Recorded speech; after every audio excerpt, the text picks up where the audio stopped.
Bonjour à tous, ici Mathieu Deloison pour actionscript-facile.com. Donc aujourd'hui nous allons voir le design pattern singleton, c'est-à-dire comment implémenter le modèle de conception singleton en ActionScript 3. Tout d'abord, donc singleton c'est un modèle de conception ou design pattern. Il permet de restreindre l'instanciation d'une classe à un seul objet. C'est-à-dire, vous avez une classe et il vous est possible d'avoir qu'une seule instance de cette classe, donc un seul objet. Prenons l'exemple d'une application où nous souhaitons récupérer des paramètres de configuration qui sont communs à toutes les classes de l'application. Et toutes les classes de l'application peuvent mettre à jour ces paramètres. Vous voyez donc l'intérêt d'avoir un seul objet à partir de cette classe.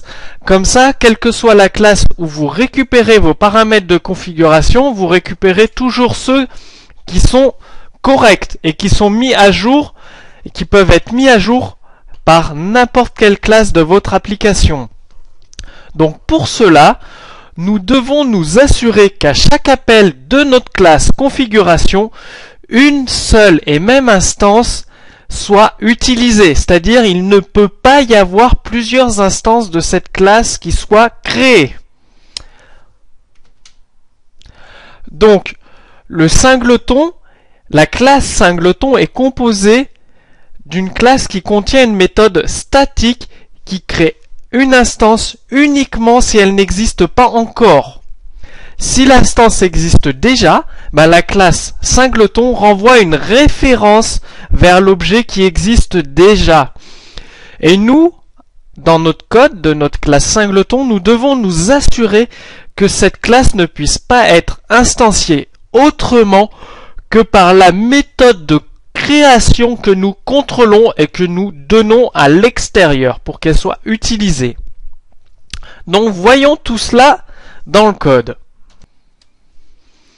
Alors, notre classe config, ce sera notre singleton. Donc, c'est une classe de base config qui contient juste le paramètre texte et qui sera mis à jour au moment de l'instanciation de la classe config. Donc, nous avons une variable statique oInstance qui contient l'instance unique de la classe, donc la référence vers l'objet unique. Et nous avons var alloInstance, c'est un booléen, donc c'est un booléen qui est mis à false par défaut et ça empêche l'instanciation de la classe à partir du constructeur. Parce qu'il faut le savoir, en ActionScript 3, il n'est pas possible de mettre un constructeur en private. Par défaut, ils sont tous publics. Ça fait que si on fait var oConfig égale newConfig, on peut créer autant d'instances de la classe config que nous voulons. Et nous devons bloquer cela. Et la variable alloInstance nous le permet. Donc, si vous faites directement newConfig, on teste alloInstance qui est à false par défaut. Donc, ça va générer une erreur. Donc on met un trace avec le monster debugger que nous avons vu dans la vidéo de la classe main et on met que la classe ne peut pas être instanciée directement à partir du constructeur. Donc on informe le développeur que ce n'est pas possible. Vous pouvez également générer une erreur. Ça, je l'ai mis en commentaire, c'est à vous de voir. Et donc nous créons une méthode statique qui s'appelle getInstance. Et c'est par là qu'il faut passer pour récupérer l'instance unique de notre classe ou la créer. Donc, on fait config.getInstance. Si l'instance n'existe pas encore, on la crée. Donc, on autorise une nouvelle instance à se créer et on fait config.oInstance. Donc, on utilise notre variable statique oInstance pour créer l'instance unique, donc l'objet unique de notre classe config. Et après, on désactive la création de nouvelles instances. Ça fait qu'il ne pourra y avoir qu'un seul objet de la classe config. Et ensuite, on renvoie l'instance qui est créée. Donc, on arrive dans notre constructeur. Oui, donc c'est à true. Donc, on initialise les paramètres de notre objet config. Donc ici, pour cet exemple simple, il n'y en a qu'un, c'est texte égale bienvenue sur ActionScript. Bien évidemment, vous pouvez créer des objets, initialiser des objets, des propriétés, des fonctions, enfin ce que vous voulez. Donc voici notre exemple. Donc pour ceux qui ne connaissent pas la classe main de base, je vous invite à regarder la vidéo précédente sur actionscript-facile.com qui explique pourquoi il est nécessaire d'utiliser une classe main de ce type-là. Donc bon, classique. Et on arrive dans onReady pour démarrer notre application. Donc là, on essaye de créer une nouvelle instance directement de notre classe config. Et on fait un trace du paramètre texte. Je vous laisserai découvrir dans le debug ce qui va ressortir. Et ensuite, on crée un champ texte. Et là, on récupère notre paramètre, donc le contenu du texte de notre application. Et nous l'affichons. Ensuite, plus tard dans votre application, vous pouvez avoir besoin de mettre à jour les paramètres de configuration. Donc là, on met à jour notre paramètre texte grâce à config.getInstance pour récupérer notre singleton.